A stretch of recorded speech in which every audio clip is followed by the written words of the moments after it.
সকাল সকাল বেরিয়ে পড়লাম কাজের উদ্দেশ্যে। তো যাচ্ছি হচ্ছে কোথায়, দত্তপুকুর যাচ্ছি। তার জন্য আমি টোটোতে করে চলে গেলাম প্ল্যাটফর্মে। তো প্ল্যাটফর্মে যাওয়ার সঙ্গে সঙ্গে দেখি ট্রেনটা ছেড়ে দিয়েছে। তো এইটা যদি আমি না পাই তাহলে 1 ঘন্টা পরে ট্রেন। তার জন্য অত রিস্ক না নিয়ে আমি ডাইরেক্ট চলে গেলাম বনগাঁতে। বনগাঁ থেকে ট্রেন ধরে আমি চলে যাই দত্তপুকুর। আর তখন সকালবেলাটা ওই দিনকার ভালোই ফাঁকা ছিল, কারণ সকালবেলা বলতে হচ্ছে আমরা গেছিলাম 12:30 ট্রেন ধরে।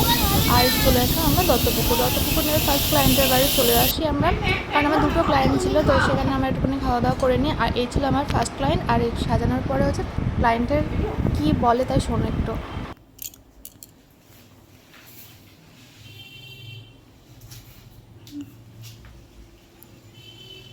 কেমন লাগলো সেজে বলো? খুবই ভালো লাগলো, খুবই ভালো লাগছে আমার। Like I feel like I am looking gorgeous right now. Satisfy fully? হ্যাঁ, একদম।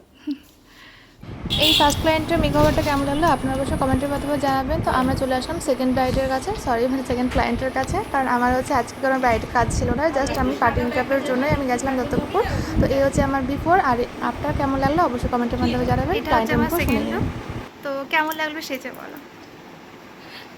আমি প্রথমবার সুস্মিতার কাছে মেকআপ করলাম আমার কাজিনের ওয়েডিংয়ের পারপাসে, আর আমি খুবই স্যাটিসফাইড।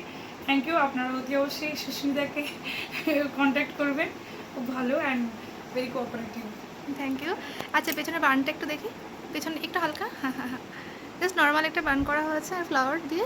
আর শাড়ি ডিপেয়ারিংটা একটু অন্যরকম বা ইউনিক টাইপের ব্যাপার ছিল, তাই একটু তাড়াতাড়ি করেছি, নিলে আরও একটু। হ্যাঁ হ্যাঁ, বাট সুন্দর লাগছে তোমার, মানে ফেসের সঙ্গে মেকওভারের সঙ্গে পুরো পারফেক্ট আছে। Thank you. আপনারা যদি আপনাদের স্পেশালিতে এমন করে সুন্দর একটা লুক পেতে চান অবশ্যই আমার সঙ্গে কন্ট্যাক্ট করতে পারেন। আর ভালো লাগলে লাইক করুন, কমেন্ট করুন, শেয়ার করুন। আর চ্যানেলটা সাবস্ক্রাইব করে প্লিজ সাবস্ক্রাইব করে দেবেন। তো আজকের মতন এ পর্যন্ত, দেখা হচ্ছে আবার কালকে, কারণ কালকে হচ্ছে আমার কাজ রয়েছে দত্তপুকুর এদেরই। তো যাক না কেন, কেমন লাগলো অবশ্যই কমেন্ট করে জানাবেন। টাটা আজকের মতন।